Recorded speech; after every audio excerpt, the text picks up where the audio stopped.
ہم جانتے ہیں کہ پلیٹوں کا نیا مواد مستقل زیر زمین تشکیل میں آ رہا ہوتا ہے، اور یہ لیتھوسفیر پلیٹس ہیں جو زمین کی سطح پر حرکت میں رہتی ہیں۔ اب ایک سوال ذہن میں آتا ہے کہ اگر ہم ان پلیٹس کی حرکت کی سمت کو الٹا دیں تو کیا ہو؟ تو ایک دوسرے سے دور ہونے والی پلیٹس ایک دوسرے میں ضم ہونے لگیں گی۔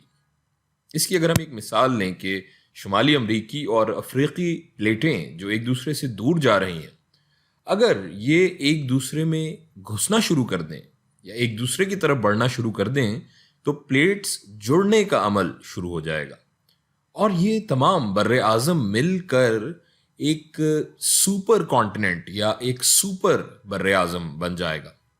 اور آج سے تقریباً 250 ملین سال پہلے یہ تمام بر اعظم ایک سپر بر اعظم میں یکجا تھے جس کا نام تھا پینجیا۔ اور مزید دلچسپ بات یہ ہے کہ پینجیا پہلا سپر کانٹیننٹ یا سپر بر اعظم نہیں تھا، بلکہ یہ آخری یا سب سے حالیہ سپر بر اعظم تھا ہماری تاریخ کا۔ اس سے پہلے ماضی میں کئی سپر کانٹیننٹس تھے جو بار بار ٹوٹے اور دوبارہ تشکیل ہوئے۔ پینجیا کی تشکیل کا ایک سب سے بڑا ثبوت مختلف بر اعظموں کے مابین زمین یا پتھروں کی خصوصیات کی مماثلت ہے جو پینجیا بننے کے دوران اکٹھے ہوئے ہوں گے۔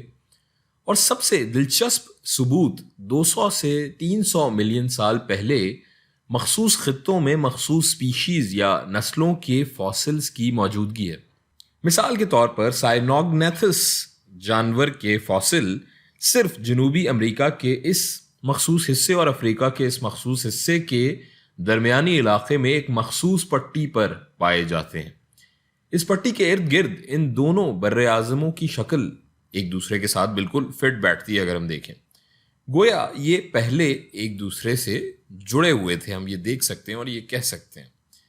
یہاں ہم دیگر جانوروں اور پودوں کی نسلوں کے فاسلز کی پٹیاں بھی دیکھ سکتے ہیں۔